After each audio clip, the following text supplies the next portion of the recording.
What's poppin'? This is $1 Million Minute with your boy Cassius Cuvée, the extended version. I haven't done $1 Million Minute in a while, but the time has come to bring it back. So this is my vlogging journey of leverage trading, which I started on April 1st, 2024. Today is May 1st. So I'm gonna give you an update of how it's going in the first 30 days. So far, it's been pretty good. Last night, I closed out 2 trades. One where the gains were 1,117%, and the other one was 620%. And I did this spread out over 8 days. I've also had a lot of trades that within 24 hours, I had several 100% gains. I've also had some trades that I got stopped out immediately, and I'm noticing a clear difference between spot trading and leverage trading. So far, the gains have greatly exceeded the losses, and on this blog, I'm gonna tell you why and exactly what I've been doing. I've been using Market Cipher, so I'm gonna get into that as well, and you can see how you can do it for yourself. I've been a serious trader since early 2020, and a lot of you have been rocking with me since then. I appreciate y'all. But this is my first time actually doing leverage trading and with crypto. And the thing that's different about it is it's a lot more high risk, but it's much higher reward as well. It's great to have tools like Market Cipher. Now today, I closed out those trades last night. Today is actually the FOMC meeting.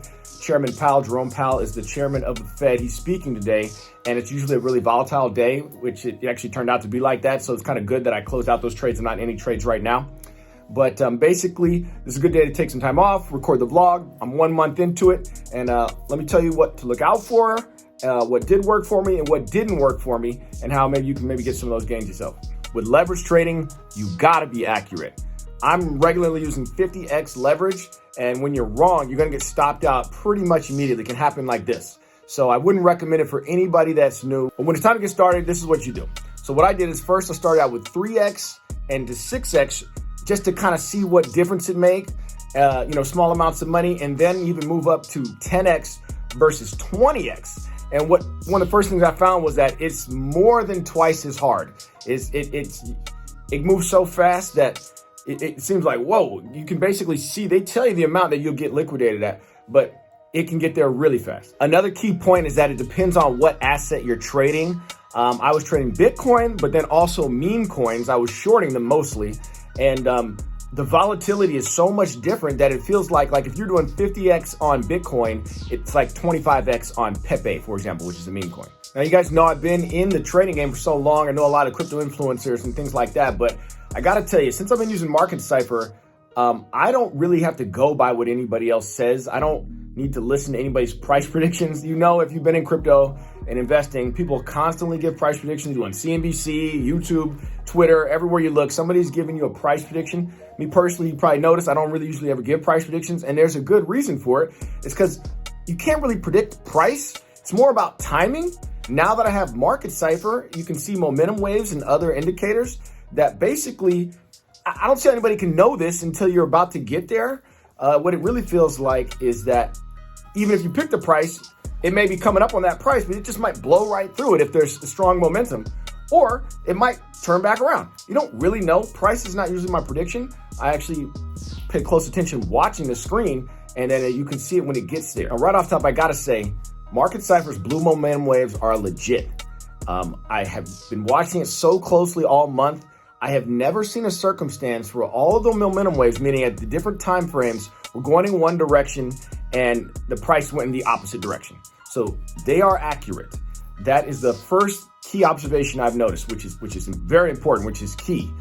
I don't exactly know where they pull the data from. That's not my job to know that right now. All I want to do, first of all, is just confirm that it's accurate. Yesterday, Crypto Face, he DM'd me and asked me how it was going. I told him it was going great and that I love the blue waves. He reminded me to make sure I look at all of the indicators, use the core strategy, and then, you have confluence, and which I totally agree. You want as many things going your way as possible.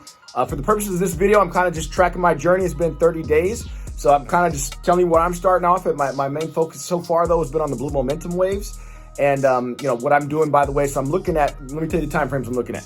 1 minute, 3 minute, 5 minute, 10 minute, 15 minute, 20 minute, 24 minute, 30 minute, 45 minute, 1 hour, 2 hour, 3 hour, 4 hour, 8 hour, 12 hour, and then the daily. And then you can have the weekly as well.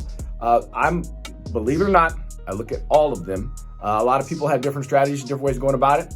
Because I'm trying to learn, I'm back and forth on all of them, have multiple screens open up at a time. I used to have like 6 screens. This is another thing. But then actually my computer started slowing down, started freezing up the website. I guess memory in the browser or something like that. So I closed some of them, but I'm still checking them, going back and forth. That's kind of how I have them set up. Basically right now, the confluence that I'm looking for is within the different time frames of the momentum waves. The other indicators they don't really work that way. They feel like they're more open to interpretation. And hopefully I'm going to get better at interpreting them. But for now, this is what I'm working with to get started. And I'm going to be learning more as I go forward. Now, the single most important thing in trading is risk management.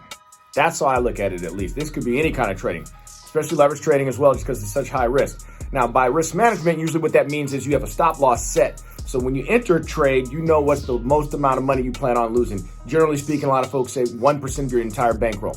I think that's a good measuring stick to get started, especially if you're just starting out. Maybe less than that if you're just starting out. But there's another piece that people don't always talk about that I gotta mention on here that has to do with risk management for your entire bankroll, your entire portfolio.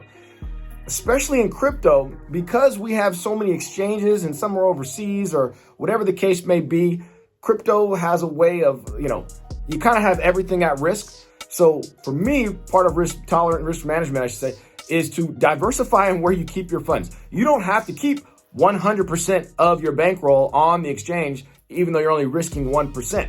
Just keep on the exchange how much you are going to need to actually trade with. And the reason I say this is because I actually had a scary moment where, I was trading on MEXC and then they blocked my whole server. So I couldn't even get on there after I just made all these wins and these gains. The next morning I wake up and I couldn't get on the computer. So I was able to have a workaround, thank God, and I was able to withdraw my funds immediately. I had to hold up a picture and ID and everything like that to get them out of there. And now I'm trading on Phemex. And so basically, now I KYC'd and everything like that, like I'm supposed to do. And now I've got to not put on so much money on there. Also, I've got to diversify where I keep my funds, whether it be on your fiat on-ramp, off-ramp, might be Kraken, Coinbase, and then you got bank accounts. Also, the other thing that I diversify is got to make sure the internet works. I woke up this morning and Xfinity is having an outage in my area. So I'm glad I closed out that trade last night. One thing to do is have a backup, is have the app on your phone. So then that way you can access if you ever need to get out of a trade or something. Or one thing I'm doing is just always keeping a stop loss and a take profit in there at all times, even if it's too low or too high or whatever, just something. So that way, things don't just run forever, just in case you ever somehow get kicked out, locked out temporarily from your trading account. I could go on and on about all the nuances of everything I learned. There's a ton of stuff. I watched so many videos, people's live streams, ask questions. But we'll leave the video right here. I'm going to come back anytime I have some major change or update, something new I learned. I'll probably jump on and make a video. But otherwise, I'll tap in at least once a month, tell you how it's going. And, we'll just take it from there. I just want to say this. Look, I know a lot of people may think it's ridiculous that I make rap music, rap songs, dope-ass raps about crypto and finance and future tech, AI, and all that kind of stuff, blockchain technology.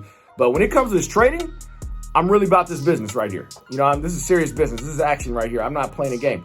So, if you're really trying to make some money in this game, you're really trying to learn it, you got to focus. And that's what I'm doing.